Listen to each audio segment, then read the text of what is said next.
ನವಿಲು ಕೋಸಿಂದ ಪಲ್ಯ ಮಾಡಿರ್ತೀರ, ಯಾವತ್ತಾದರೂ ಪಕೋಡ ಮಾಡಿದ್ದೀರಾ? ಬನ್ನಿ ಇವಾಗ ಹೇಳ್ಕೊಡ್ತೀನಿ ಎಷ್ಟು ಸೂಪರಾಗಿ ನವಿಲು ಕೋಸು ಪಕೋಡ ಮಾಡೋದಂತ.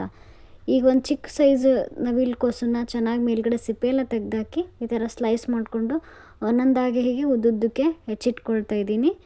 ತುಂಬಾ ಈಸಿಯಾಗಿ ಟೇಸ್ಟಿಯಾಗಿರುತ್ತೆ, ಸೂಪರಾಗಿ ಬರುತ್ತೆ. ಇವಾಗ ಇದಕ್ಕೆ ಹಸಿ ಕಡಲೆ ಹಿಟ್ಟನ್ನು ಹಾಕ್ಕೊಳ್ತಾ ಇದ್ದೀನಿ.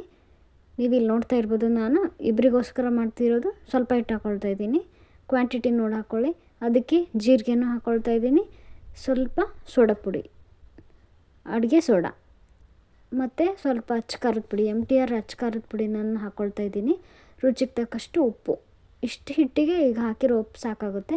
ಸ್ವಲ್ಪ ನೀರು ಹಾಕಿ ಚೆನ್ನಾಗಿ ಮಿಕ್ಸ್ ಮಾಡ್ಕೊಳ್ಬೇಕಾಗುತ್ತೆ. ಇದರಲ್ಲಿರೋ ಗಂಟೆಲ್ಲ ಒಡೆದು ಹೋಗಿ ಅದು ಚೆನ್ನಾಗಿ ಫೈನಾಗಿ ಮಿಕ್ಸ್ ಆಗೋ ಥರ. ಆಮೇಲೆ ಸ್ವಲ್ಪನೇ ನೀರು ಹಾಕಿ ನೀವು ತುಂಬಾ ತೆಳ್ಳಗೂ ಇಲ್ಲ, ತುಂಬಾ ಗಟ್ಟಿನೂ ಅಲ್ಲ ಅನ್ನೋ ಥರ ಪರ್ಫೆಕ್ಟಾಗಿ ಕಲಿಸ್ಕೊಳ್ಬೇಕಾಗುತ್ತೆ. ಇಲ್ಲಿ ನೋಡಿ ತೋರಿಸ್ತಿದ್ದೀನಲ್ಲ, ಇಷ್ಟು ಕನ್ಸಿಸ್ಟೆನ್ಸಿ ಇದ್ರೂ ಸಾಕು. ಇಲ್ಲಿ ನೋಡಿ ರೆಡಿ ಆಯಿತು. ಇವಾಗ ಹಿಟ್ಟು ಕಲಸಿದಾಯಿತು. ನೀವು ಬೇಕು ಅಂದರೆ ಅಜ್ವಾನ್ ಕೂಡ ಸೇರಿಸ್ಕೊಳ್ಬಹುದು. ಇವಾಗ ಪೀಸ್ ಮಾಡಿ ಇಟ್ಕೊಂಡಿರೋ ನವಿಲು ಕೋಸನ್ನು ಇದರೊಳಗೆ ಹಾಕಿ ಚೆನ್ನಾಗಿ ಮಿಕ್ಸ್ ಮಾಡಿ 1-2 ನಿಮಿಷ ನೆನೆಯೋದಕ್ಕೆ ಬಿಟ್ಬಿಡಿ. ಅಂದರೆ ಆ ನವಿಲು ಕೋಸು ಆ ಹಿಟ್ಟಲ್ಲಿರೋ ಎಲ್ಲ ಖಾರ ಉಪ್ಪಿನ ಅಂಶನ ಅಬ್ಸರ್ವ್ ಮಾಡ್ಕೊಳ್ಳುತ್ತೆ. ಅಷ್ಟರೊಳಗೆ ನಾವಿಲ್ಲಿ ಬಾಣಲಿಲಿ ಎಣ್ಣೆ ಹಾಕಿ ಎಣ್ಣೆ ಕಾಯಕ್ಕೆ ಇಟ್ಟಿದ್ವಿ. ನೋಡೋಣ ಎಣ್ಣೆ ಚೆನ್ನಾಗಿ ಕಾದಿದೆಯಾ ಇಲ್ವಾ ಅಂತ ಟೆಸ್ಟ್ ಮಾಡ್ತಿದ್ದೀನಿ. ಹಿಂಗೆ ಹಾಕಿದ ತಕ್ಷಣ ಮೇಲ್ಗಡೆ ಬಂದರೆ ಪರ್ಫೆಕ್ಟಾಗಿ ಕಾದಿದೆ ಅಂತ. ಇವಾಗ ಒಂದೊಂದಾಗೆ ಹಾಕ್ಕೊಳ್ತಾ ಇದ್ದೀನಿ ನೋಡಿ. ಇಷ್ಟೇ ಈಸಿಯಾಗಿ ಮಾಮೂಲಿ ಬೇರೆ ಈರುಳ್ಳಿ, ಆಲೂಗಡ್ಡೆ ಬಜ್ಜಿ ಪಕೋಡ ಎಲ್ಲ ಹೇಗೆ ಮಾಡ್ತೀವಲ್ವ ನಾವು, ಅದೇ ಥರ ಇದನ್ನು ಕರೆದ್ರೆ ಆಯಿತು. ಈ ಮೇಲ್ಗಡೆ ಗುಳ್ಳೆಗಳೆಲ್ಲ ಹೋಗೋವರೆಗೂ ಒಂದು ಸೈಡ್ ನಾವು ಕರೆದ್ಕೊಳ್ಬೇಕಾಗುತ್ತೆ. ಆಮೇಲೆ ಉಲ್ಟ ಮಾಡಿ 2 ಸೈಡ್ನು ಚೆನ್ನಾಗಿ ಎಣ್ಣೆಯಲ್ಲಿ ಹೀಗೆ ಕರೆದ್ರೆ ಆಯಿತು. ಇಷ್ಟೇ ಈಸಿಯಾಗಿ ಮಾಡಬಹುದು. ಬೇಕು ಅಂದರೆ ನೀವು ಅಕ್ಕಿ ಹಿಟ್ಟನ್ನು ಕೂಡ ಹಿಟ್ಟು ಕಲಿಸುವಾಗ ಸೇರಿಸ್ಕೊಳ್ಬೋದು. ಹಾಗೆ ಮಾಡಿದ್ರೂ ಇನ್ನೂ ಕ್ರಿಸ್ಪಿಯಾಗಿ ಬರುತ್ತೆ. ಬೇಕು ಅಂದರೆ ನೀವು ಖಾರದ ಪುಡಿ ಬದಲು ಹಸಿಮೆಣಸಿನ್ಕಾಯಿನೂ ಕೂಡ ಹಾಕ್ಕೊಳ್ಬೋದು. ನಿಮ್ಗೆ ಯಾವ್ದು ಇಷ್ಟ ಅದನ್ನು ಹಾಕ್ಕೊಂಡು ಮಾಡಿ. ಇವಾಗ ನೋಡ್ತಿರ್ಬೋದು, ಇಷ್ಟು ಗೋಲ್ಡನ್ ಬ್ರೌನ್ ಕಲರ್ ಬರೋವರೆಗೂ ನಾನು ಕರೆದಿದ್ದೀನಿ. ಇವಾಗ ಇದನ್ನು ತೆಗೆದು ಮತ್ತೊಂದು ಬ್ಯಾಚನ್ನು ಕರೆದ್ಕೊಳ್ತೀನಿ ನೋಡಿ. ಇಷ್ಟು ನೀಟಾಗಿ ಕರೆದ್ರೆ ಆಯಿತು. ಇವಾಗ ಇನ್ನೊಂದು ಬ್ಯಾಚ್ ನಾನು ಹೀಗೆ ಹಾಕ್ಕೊಂಡು ಕರೆದುಕೊಳ್ತಾ ಇದ್ದೀನಿ. ತುಂಬಾ ಟೇಸ್ಟಿಯಾಗಿ ಬಂದಿತ್ತು. ನೀವು ಒಂದ್ಸಲಿ ಮನೇಲಿ ಟ್ರೈ ಮಾಡಿ.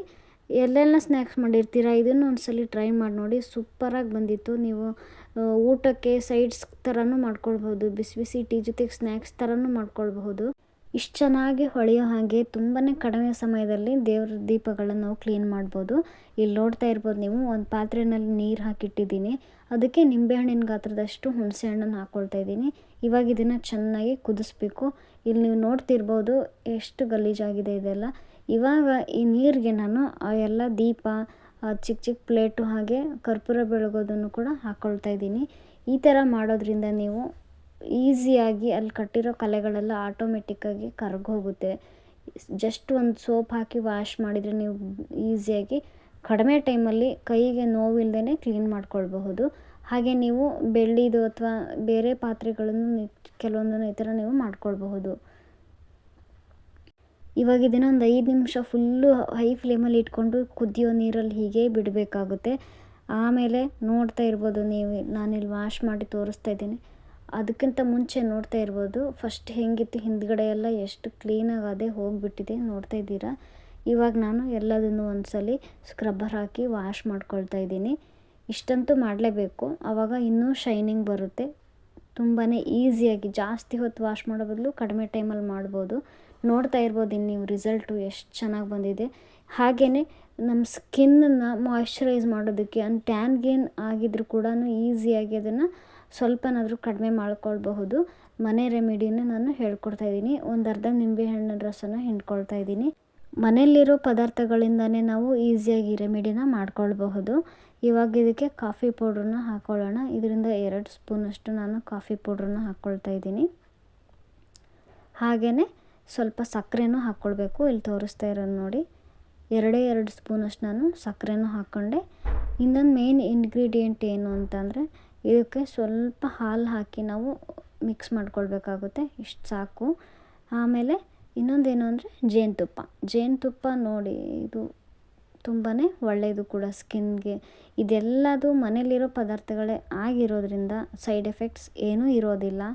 ಇದನ್ನು ನೀವು ಕೈಗೆ ಮುಖಕ್ಕೆ ಚೆನ್ನಾಗಿ ಹಚ್ಚಿ ಸ್ಕ್ರಬ್ ಮಾಡ್ಕೊಂಡ್ಬಿಟ್ಟು ಒಂದು 5 ನಿಮಿಷ ಬಿಟ್ಟು ವಾಶ್ ಮಾಡಿಕೊಂಡ್ರೆ ಒಳ್ಳೆ ರಿಸಲ್ಟ್ ಕೊಡುತ್ತೆ.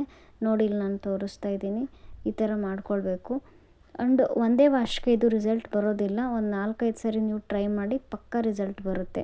ಸ್ಕಿನ್ ಮಾತ್ರ ಒನ್ ಟೈಮ್ ಯೂಸ್ಗೆ 100% ಸಾಫ್ಟ್ ಆಗುತ್ತೆ. ಆ್ಯಂಡ್ ನೀವು ಒಂದ್ಸಲ ಇದನ್ನು ಟ್ರೈ ಮಾಡಿ, ಎಕ್ಸ್ಪೀರಿಯೆನ್ಸ್ ಮಾಡಿದಾಗಲೇ ಗೊತ್ತಾಗೋದು. ಈ ವಿಡಿಯೋ ಇಷ್ಟ ಆದರೆ ಲೈಕ್ ಮಾಡಿ, ಶೇರ್ ಮಾಡಿ, ಕಮೆಂಟ್ ಮಾಡಿ. Thank you.